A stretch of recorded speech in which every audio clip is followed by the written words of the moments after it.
Hello and welcome to Ag PhD. I'm Darren Hefty. And I'm Brian Hefty. Thanks for joining us today. We're going to talk a little bit today about fungicides, and one in particular. There's a newer fungicide out called Fortix that has two different modes of action. We want to get into why that's a little bit different than what's been on the market before. Well, we like to talk about production agriculture and how we can raise higher yields in our fields and make more money too at the same time. But the third leg of that stool is protecting the environment. We're going to talk about riparian areas and how important they can be and what a difference they can make for your farm. We also have a Weed of the Week this week that we don't commonly find on your farm, but maybe you do on yours. But first, here's this week's Farm Basics.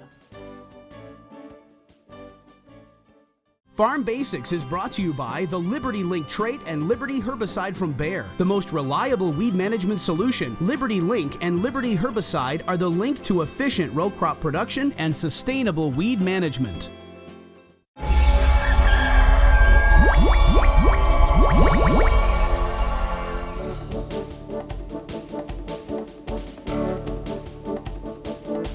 One of the commonly asked questions we get from non-farmers is they'll hear some farmers talking about flex ear and fixed ear. What's the difference between those two? Well, there are a lot of things that go into corn planting decisions, and you may be considering on a farm planting variable populations. In one field you may plant 30,000 plants per acre, in another you may plant 25,000 per acre. The other thing that farmers will consider is the ability of that hybrid to adjust to planting population or to be able to adjust to what kind of growing conditions you get for the year. For example, let's say you have ideal growing conditions all through the season versus a year where you just don't get enough rain. Corn hybrids can actually adjust a little bit, and what the ears of corn will do is they'll flex a little bit in some cases. Certain hybrids have the ability either to flex for length and get a longer ear, or flex for girth and get more kernels around the ear based on the conditions that are present that season. Okay, and a fixed ear is just going to be the same thing regardless of the weather conditions. So in the past, a lot of people have said, well, I should always be planting a flex ear then, just in case, right? Well, it depends. You certainly want to pick a hybrid based on which one's going to perform the best in your field. But then you'll kind of adjust the population based on whether that hybrid has the ability to flex a little bit or not. So for farmers in the central corn belt where conditions are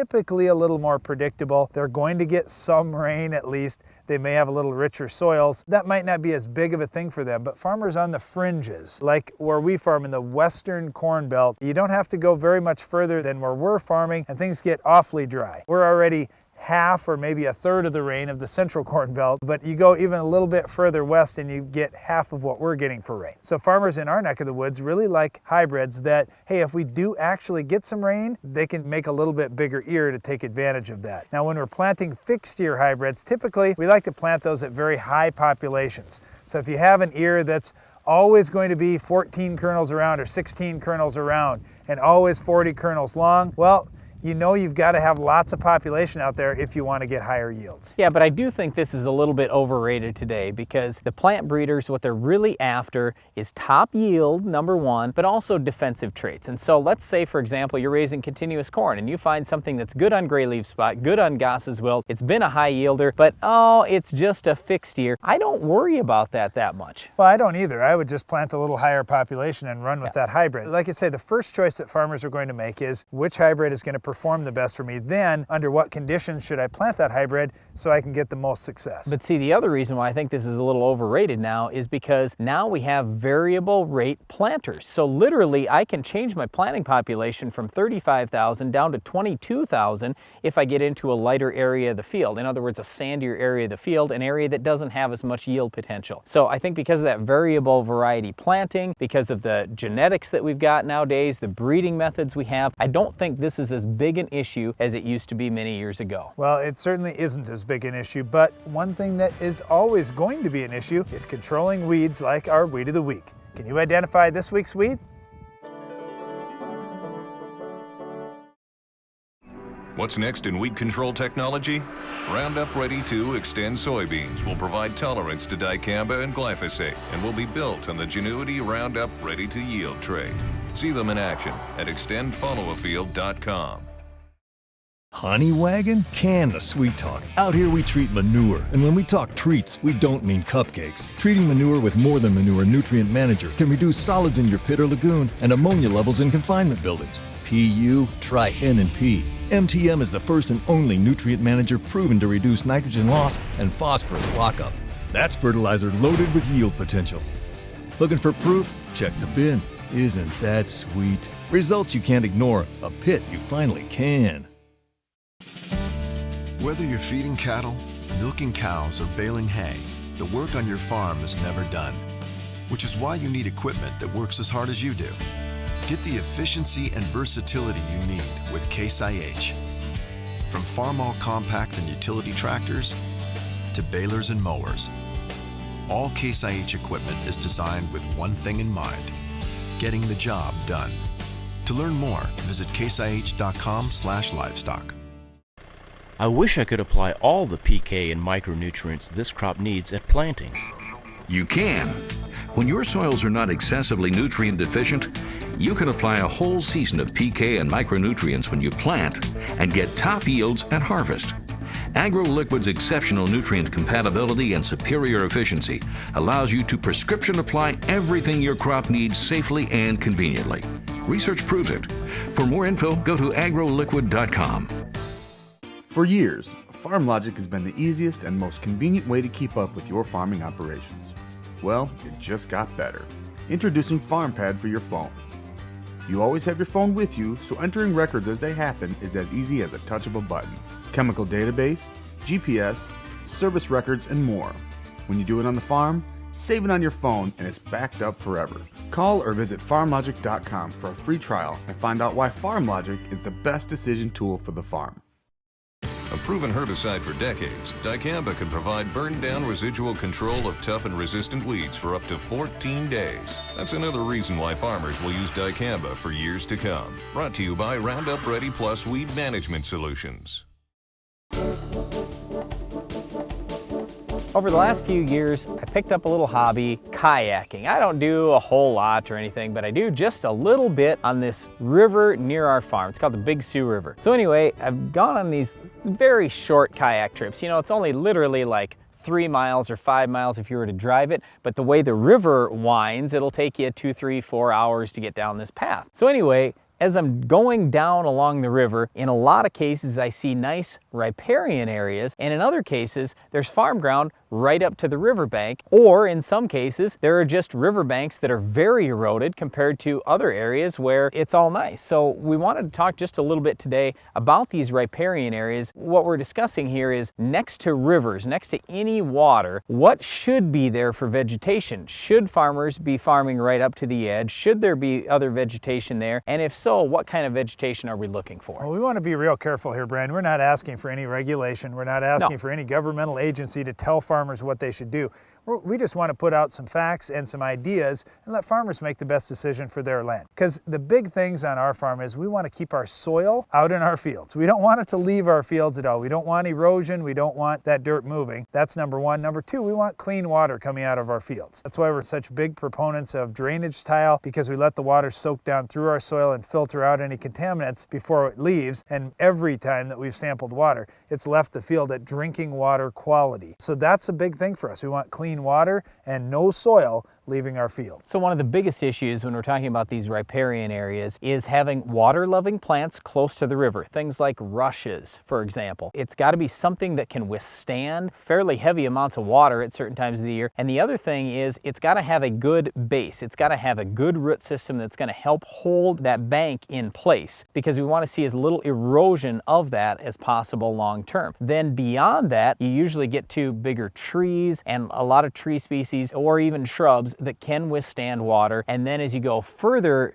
away from the river and closer to the field, then we're talking about other vegetation that is usually found in a little bit drier conditions. So basically what we're describing here is you go from the field to some grass species especially, and some other plants that will help catch that sediment as it's coming down. Then you've got some trees and shrubs to catch any remaining sediment. Then as you get closer to the riverbank, you've got vegetation there that can help hold that bank in place. That's really what a riparian area is. And like Darren said earlier, we're not talking about asking for more government regulation or wanting any more government regulation. What it comes down to is, as farmers, we've got to regulate ourselves. If we do a good job of that, then the government doesn't even need to be involved. But what we get concerned about is if you're farming right up to the edge of the riverbank, And maybe that might work in your particular area. I don't know. That's up to you. But all I'm saying is you got to be really careful to make sure that your dirt, your chemical, your fertilizer, nothing goes down into the riverbank, and you hold that riverbank in place as much as possible. Well, riparian areas can certainly help keep your farm ground on your farm ground. That's one thing, Brian, and to try and purify any water that's coming off and ending up in a river or stream. The other side benefit of this is wildlife.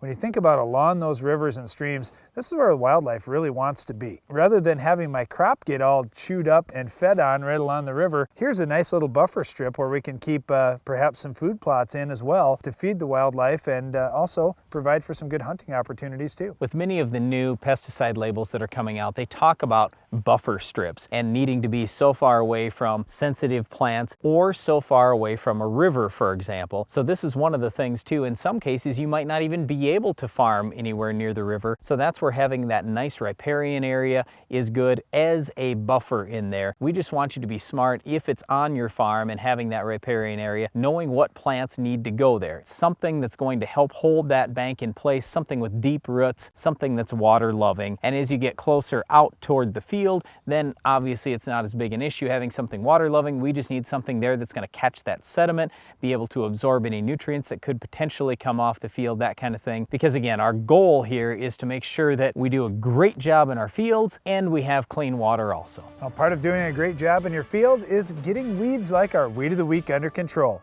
Can you identify this week's weed? Looking to maximize yield? Quick Roots is a microbial seed inoculant that allows the plant root to explore a greater volume of soil, the key to higher yields. Quick Roots continues to generate yield response on corn, soybeans, wheat, and more. Quick Roots is applied to the seed so the live microorganisms go right to work, enhancing seedling vigor, increasing the uptake of certain nutrients, including NPK, and expanding root volume. Maximize yield on your farm this season. Call TJ Technologies or your local dealer and get your Quick Roots today. Upgrade your trailer to electric with the Rolltech electric system from AgriCover. Strong, flexible pivot arms and motor mount rotate and telescope, allowing the roll tube to rise and flex over heaped loads. The positive automatic lock is impossible to back off to control the flow of grain. This integrated system uses one wireless remote to operate up to 10 tarps and hoppers, keeping your driver out of the dust, rain, and harm's way. See the Rolltech system in action at an AgriCover dealer near you. If a new machine storage building or shop has been on your mind, it's time to call Morton Buildings. Now through the end of February, take advantage of discount pricing during our Building Value Days sales event. For over 110 years, Morton has served the American farmer with quality buildings for a variety of uses that meet your needs and style. Give us a call or visit us online and join generations of customers who've discovered the quality and dependability of a Morton building. Capello corn headers are designed for producers who expect more. Expect more grain in your bin. Expect an industry-leading 2-year manufacturer's warranty. Expect Capello-designed chopping and folding options that save you time and money. And whether red, green, or yellow, expect row size options that fit your operation because all producers deserve the best. Expect Capello. It's a head above the rest.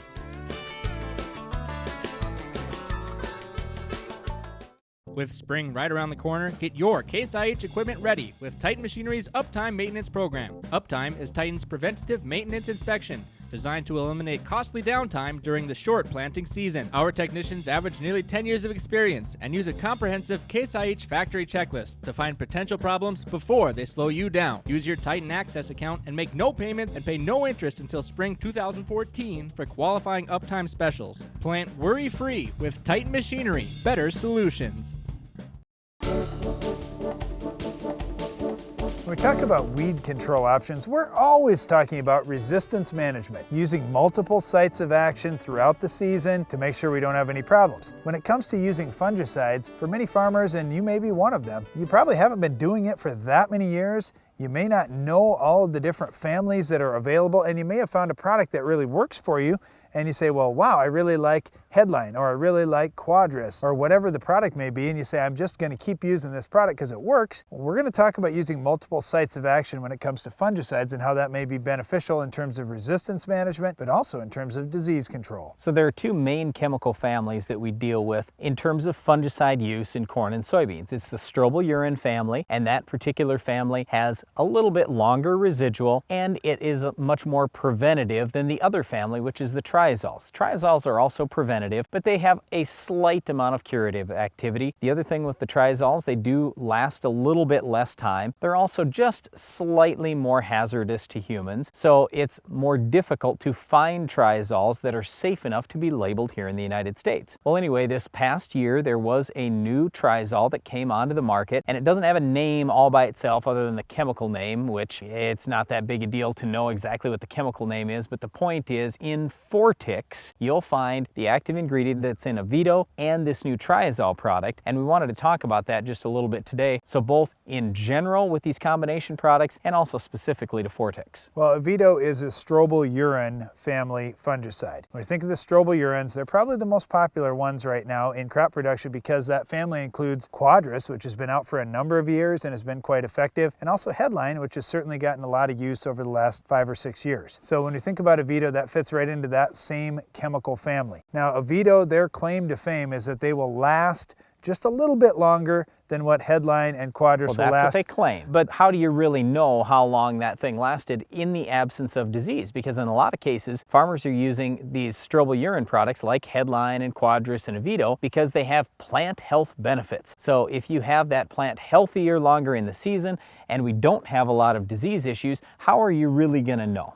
Well, here's one way that I'll know. We're starting to see some diseases that are getting resistant or at least very tolerant to some of these fungicides. It's not going to make much difference for length of control, but I agree 100%. What I'm saying is we'll see that adding that second site of action in there is going to definitely help. Yes. I guess what I'm getting at is we are seeing some resistance or high levels of tolerance. When we were in Denmark just a couple of years ago, we were talking to an agronomist there who made the comment that, well, the strobilurins, they don't really control disease. We're using them for plant health benefits. Most of our diseases now are resistant to these products. We're seeing the same thing, especially down along the Mississippi River. When you get into the mid-south and the further south, you're going to see some resistance with frog eye leaf spot, and a few of the other diseases are either resistant or getting to be highly tolerant. So for those reasons, we really like having a second family of fungicides in with that product as we're spraying. Yeah, so this new triazole that's in the Fortix does seem to have pretty decent residual, does seem to have pretty decent activity in a lot of different diseases, so that's why Fortix is already growing in popularity in just its second year. But there are a number of other products out there that can give you multiple modes of action. So I guess the big thing is we just want you to be concerned about this so you're not just using strobilurin, followed by strobilurin, followed by strobilurin.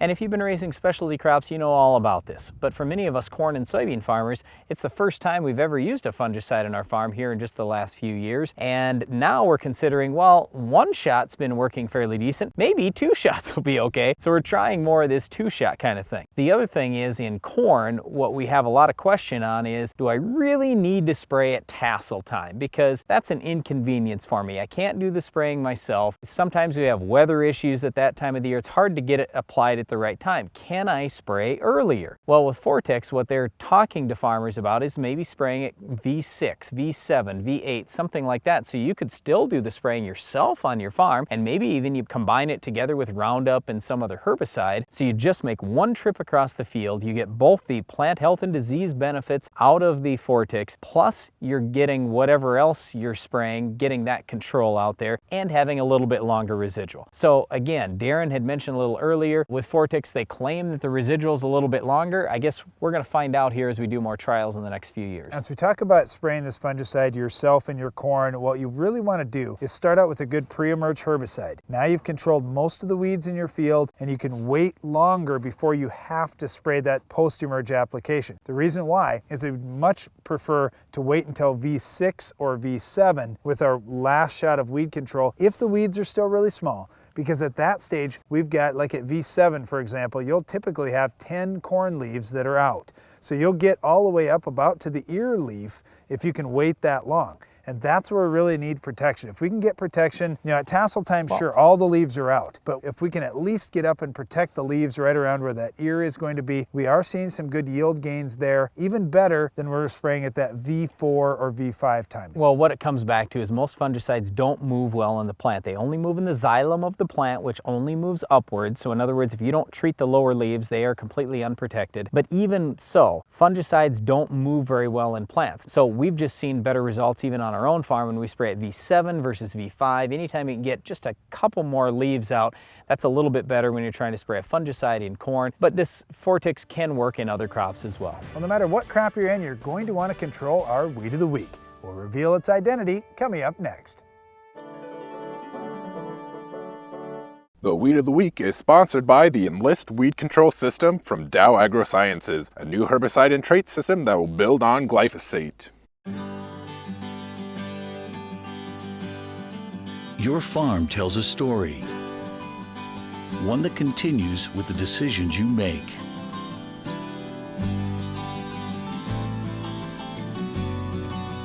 Introducing the Enlist Weed Control System, an advanced herbicide and trait system that will build on glyphosate for exceptional control of tough weeds.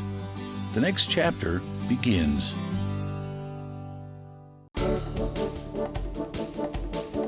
Our Weed of the Week is common Speedwell. It's a winter annual weed, and as we're standing here on the edge of this field, it looks pretty clean out there, but when you move some of this corn stalk residue aside, you start to see some of these little winter annual weeds. Like you may see some shepherd's purse, for example, that we found right along the edge of this field. You may also see some common Speedwell. We're right in a part of the field here where it can get a little bit dry.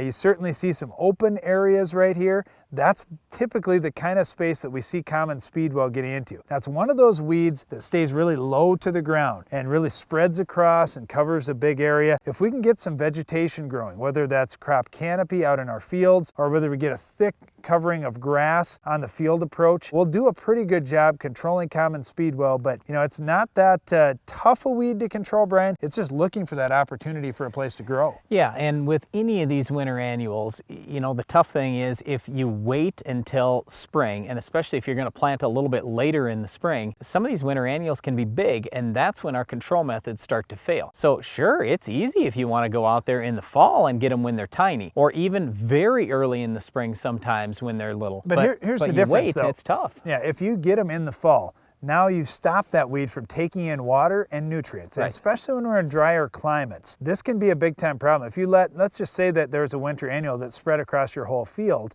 Maybe it's common Speedwell, maybe it's some other weed. If you leave it in the fall and let it survive, now it has a pretty good root system come spring, and it's taking up all that spring moisture and perhaps all the fertilizer that you applied in the fall or early spring as well. And that's going to hurt you in your crop production. Now, it may not show up, you may not see this big time difference out in your field, but even if it's just a few bushels, that's worth a lot of money, especially with a weed that's really pretty inexpensive to control. All right, so let's go through the common crops and how are you going to stop this weed? Let's start in corn. Okay, first of all, common Speedwell is no different than the other broadleaves that you're going to be facing out there. You could start with a burn down with Roundup and something like a Verdict that contains Sharpen. You'll do an excellent job controlling it. Otherwise, if you're doing some tillage, that will be effective too. Post-emerge, I really like Status. That's my favorite product in corn for controlling these winter annual weeds like common Speedwell. All right, how about soybeans? That's where it's a little tougher. Well, soybeans are tricky, but we do have Roundup Ready soybeans and we do have Liberty Link soybeans. Roundup and Liberty are both effective. Now let's talk about other products. Pre-emerge, I like Optil. That's got Sharpen in there, but I would prefer to save that pursuit for post-emerge applications. So you could just use an ounce of Sharpen in with your burn down, or you throw could some use Metribuzin with it. Yeah, or you could use something like Authority MTZ or Fierce. They're both very effective on common Speedwell. Post-emerge,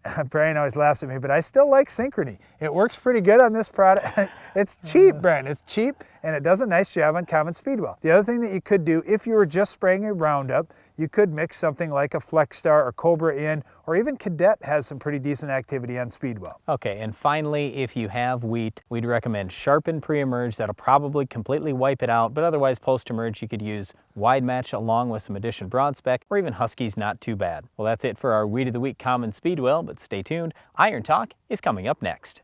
Iron Talk is brought to you by Case IH. What are farmers doing to feed the planet? they're using Quadtrac technology, soil management, and planting systems from Case IH to foster a better growing environment that maximizes yield potential. Visit caseih.com to be ready.